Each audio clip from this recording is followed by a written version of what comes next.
নমস্কার বন্ধুরা, আমার চ্যানেলে আপনাদের সবাইকে স্বাগত। আজ আমি আপনাদেরকে দেখাবো কিভাবে মাটির পদ্ম ফুল করার জন্য যে মুড় বাঁধতে হয় বা জোড়া বাঁধতে হয় সেটা কীভাবে বাঁধি সেটা আমি আপনাদেরকে দেখাবো। তো চলুন স্টার্ট করা যাক। প্রথমে আমি দুটো বলন বেঁধে নিয়েছি, একটি সরু আর একটি একটু মোটা। এরপর আমি এই দুটোকে এখানে সেট করব। প্রথমে আমি দড়ি দিয়ে বেঁধে নেব, তারপর বাঁশের পিন করে সুন্দরভাবে সেট করতে হবে এটাকে। কারণ যেহেতু মাটির কলকা হবে বা মাটির পাবড়িগুলো হবে পদ্ম ফুলে, তাই এটাকে একটু শক্ত করতে হবে এবং এটাকে আমি অনেকটাই নিচে বাঁধবো।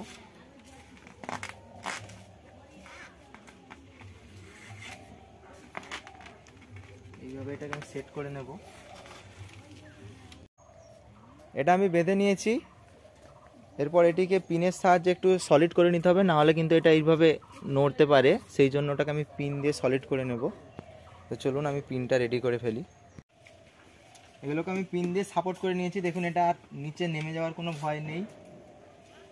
এরপর আমি আর কিছু পিনের সাহায্যে এইখানে একটা খাঁচা তৈরি করব, যাতে উপরে যেই খড়গুলো আমি দেব সেইগুলো এই ফাঁক থেকে নিচে যাতে না নেমে যায়, সেই জন্য আমি এইখানে কিছু পিন দিয়ে খাঁচা তৈরি করে নেব।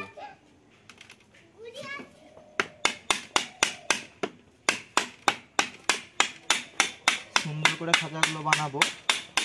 দেখুন আমি পুরোপুরি করে নিয়েছি। একইভাবে পরপর আরও তিনটে আমি বাতা দিয়ে খাঁচাটা বানিয়ে নেব।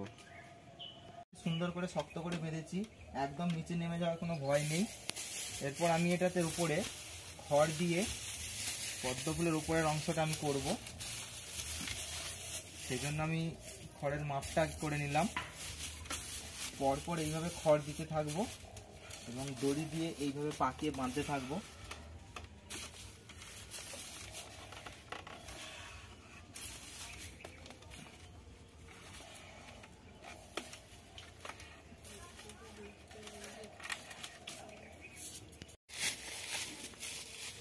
সামনের অংশটাতে সুন্দর করে চেপে খড় দিয়ে দিতে হবে।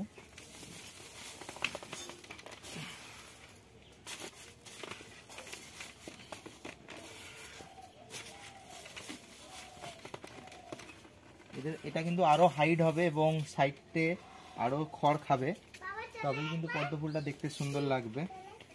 তো চলুন আমি একইভাবে ধীরে ধীরে খড় খাওয়াতে থাকি। এটা খুব সুন্দরভাবে বেঁধে নিয়েছি। এরপর এই যে মোটা বলনটা বেঁধেছিলাম এটাকে এর সাথে সেট করবো পিনের সাহায্যে।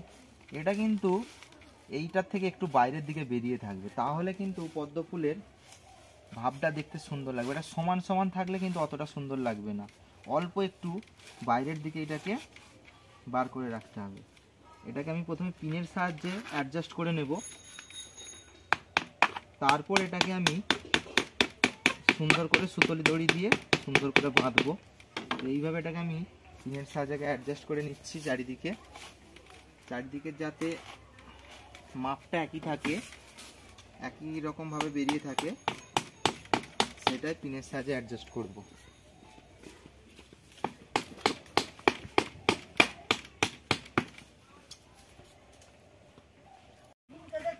তো দেখুন বন্ধুরা, আমি পদ্ম ফুলটা সেটিং করে নিয়েছি। এরপর এতে পাপড়ি করব। তো আমি পরবর্তী ভিডিওতে অবশ্যই আমি দেখাবো কিভাবে আমি পাপড়িগুলো করলাম। তো চলুন আজকের মতো এখানেই, দেখা হচ্ছে আবার পরবর্তী ভিডিওতে। সবাই ভালো থাকবেন, সুস্থ থাকবেন।